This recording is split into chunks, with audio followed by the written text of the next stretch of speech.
Hello, welcome to this part 3 in my series on being and time. And this video is going to cover only the chapter of what Heidegger calls being with, what it means for Dasein to be with others. And I thought I would just start by explaining a different view from Heidegger, just to contrast with him, what you might call a Cartesian view of the self and what it means to be with others. So in that system, or in that way of thinking, you would start with you yourself as an isolated subject, and you would perhaps also say that you have access to, well, what it means to be this or that person. And you exist as a sort of separate soul entity. And from that standpoint, you then look out into the world and observe other things which you understand intellectually, and you understand that they are separate from you. And eventually you discover that there are other people like you, and you understand them also as separate entities from you, but then you enter into a relationship with them in some way or another. And then as you enter into a relationship with other people, then maybe you start to adjust your own behavior. You start to behave in a way that is different from your true self, which you supposedly could access from the beginning. And then you start to build up this maybe public self as a response to meeting other people. So it's this, you could think of it as a starting of from a center and then sort of building outwards incrementally, adding on new things to your knowledge of the world. But for Heidegger, it's almost the exact opposite or reversed. For Heidegger, just like with his idea of being in the world, the idea that Dasein, man's being, is never something isolated in itself, but it's always something that is entangled in our world. And he understands, or he thinks that we are also always entangled with others, with other people. So that whatever we do, there's always this understanding that we are something that share this world with others. Now, these others are not sort of concrete others, but just this idea that there are other people in general, which we can observe from the fact that there are things around us which sort of, like the equipment around us, sort of points to this fact. And being with others, we sort of, our own being is sort of absorbed by this phenomenon. And instead of just having access to our own core self and being that individual, authentic self, we sort of identify with this sense of other, or this sense of others, and we take our place among them immediately, or for the most part, with Heidegger. And we are not always being, or for the most part, we're not actually being ourselves, but we are being the they, as he calls it.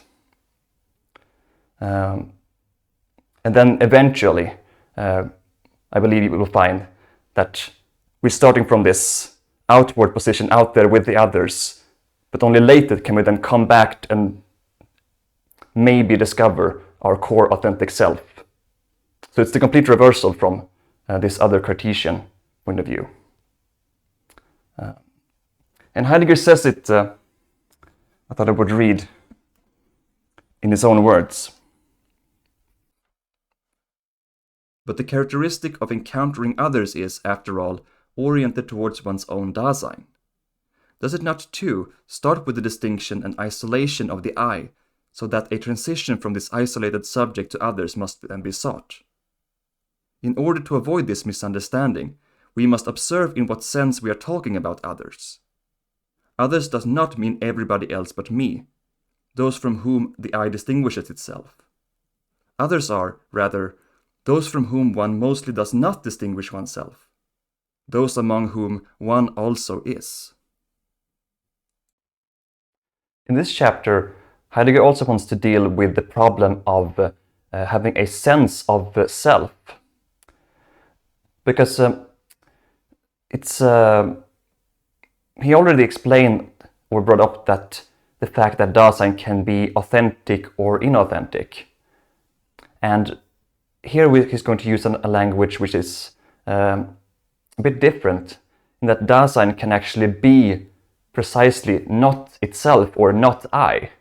And actually we are not ourselves for the most part, according to Heidegger. Or we are in this inauthentic, deficient mode of being with. But throughout all that, there is still a sense of selfhood that stays with us. And I think the best way to, or the easiest way to think about this is that each of us has a story, a single story, which always has a single character at its center. But that character can sometimes be us, and sometimes a sort of false version of us. So there's always a single story, but the characters can change. And when we are, or when it says that when we're dealing with other people, other Daseins, which I don't think we initially understand them as Daseins, perhaps, in this deficient mode of being with other people. But anyways, just like with how we care for things in the world, or care for, I don't know if you say you care only for equipment, but at least you do care about equipment. But we also care about other people, but his word for that type of care, he's going to use the word concern instead. And when we are concerned about other people, there are what he calls positive and negative aspects or modes of it, which essentially means that, when we're positively sort of inclined towards people, when we like them or don't like them, or care about them and don't care about them. And for the positive modes of being towards other people, there is also the inauthentic and authentic versions of it. And it's kind of interesting that in our inauthentic, positive concern towards other people, this is something that he's going to call leaping in for people. And that means that when we care about them, we want to help them with their problems. And we do so by solving their problems for them, in that we're going in and we are taking their care away from them. We're taking over their problems and putting them on ourselves. But the authentic way of caring for people is instead called leaping ahead. I hope I don't get those things mixed up. But anyway, when we leap ahead instead, we return to other people their capacity to care for their problems, or we return their care itself to them. So it's more of we're helping them help themselves, I think. And then the negative aspects of concern is, I think it has most to do with if we see the other as a sort of as a person, really, which we know and interact with and have established some relationship with, and we can act in inconsiderateness towards them. Or otherwise, if it is someone that we don't know, we can act simply by indifference towards them. That, we just don't know you, we don't care about you.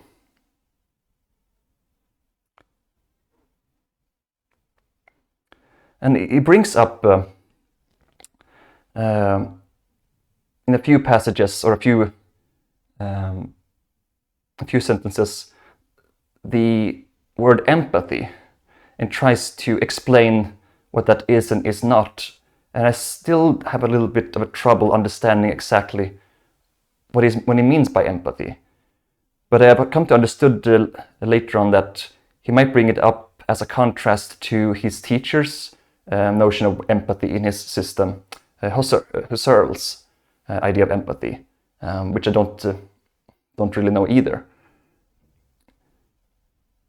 But it seems that Heidegger wants to say that empathy is something that is not an existential for Dasein, but is something that is needed for us to go from this deficient mode of being with other people to an authentic being with other people. And that it gives us an ability to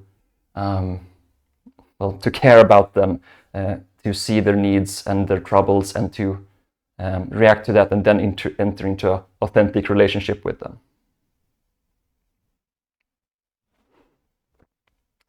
And like I said earlier, we are, for the most part, in this deficient mode of being with. We are not ourselves. We are the they. And when we are in this mode, we are limiting our possibilities and our being in many ways, according to Heidegger. One of them is that we observe our distance to other people, and what he calls distentiality, I think. In that you see that other people they have achieved something, other things in their life. They have either succeeded or failed. They have perhaps more money than you. They have a different position. They are older, younger. They have things that you think that you should have, or you think that they are beneath you in some way. And all of that comparative thinking, according to Heidegger, is one of the ways in which we limit our understanding of our own unique possibilities. So we let our possibilities be dictated by our position relative to other people. The second way that we limit ourselves is what he calls averageness, which is this general tendency to not stand out too much from the general public, to not be too extravagant or differing, but always have to move towards the sort of the center of what the they thinks. And it's a lot. It's also that all of these sort of rules, or what the they really thinks is normal or normative, it's all sort of in the air. It's no one specifically that tells you that these are the norms and the rules that we are going by. But it's something that we're always upholding together, and no one knows sort of where it starts or who is ultimately responsible. But it's always deferred to somewhere or something that exists in the culture, but not within a particular person.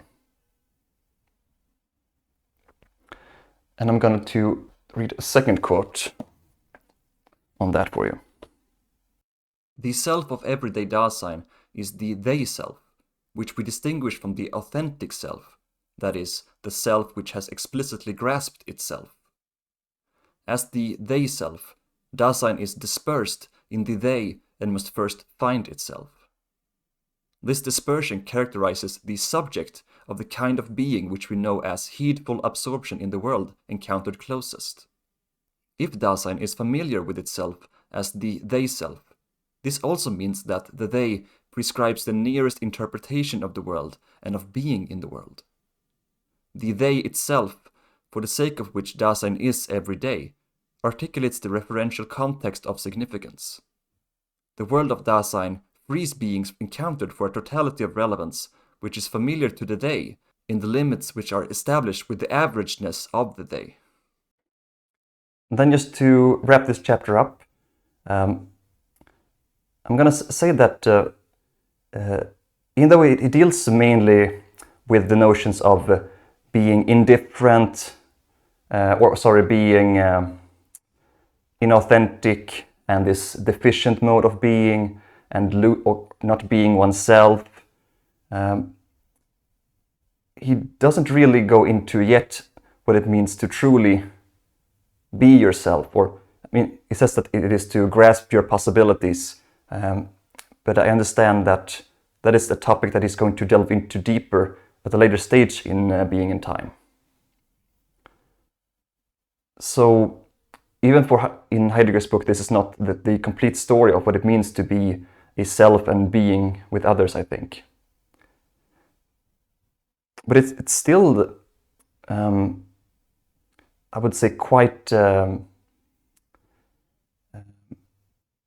mean, it doesn't really capture the totality of what it means to be with other people if you're going to give this ultimate, or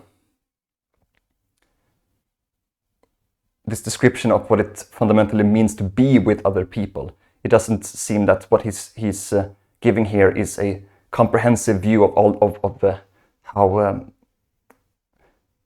how human relations work. And he says that in all of this, we still haven't really touched upon what it means for him to find or lose itself.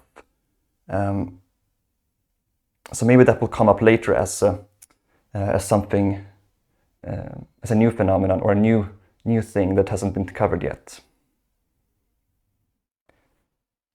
And there's also a lot of language in this chapter that sort of speaks to a system of ethics, you could say. I mean, there's definitely a push towards that, we are fundamentally being for other people, you could say. I mean, definitely with other people, but also, I mean, our existence is entangled with them one way or another, and we do care about them. And being positively, authentically caring for people seems to be a better thing than being inauthentically indifferent towards people. But it's only because of his choice of words, of authentic and positive, that seems to suggest that, well, he thinks that this is also the morally good thing to do, even though he does not write it so outright.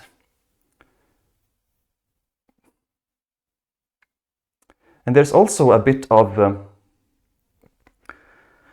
a few choices of words that he uses at the end, where he talks about how the day deprives us of our unique sense of being, or unique possibilities of being.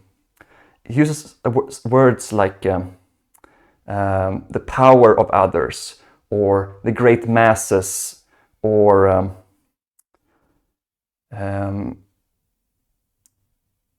dissolving sort of it takes away the mystery of the world. And it got me thinking, or there's something that in me that thinks of Nietzsche when I hear him, when I read him in this chapter. That may have some inspiration on how we view our interaction with the general culture, general public.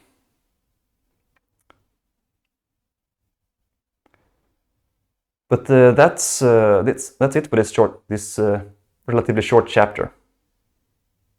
Thanks for watching.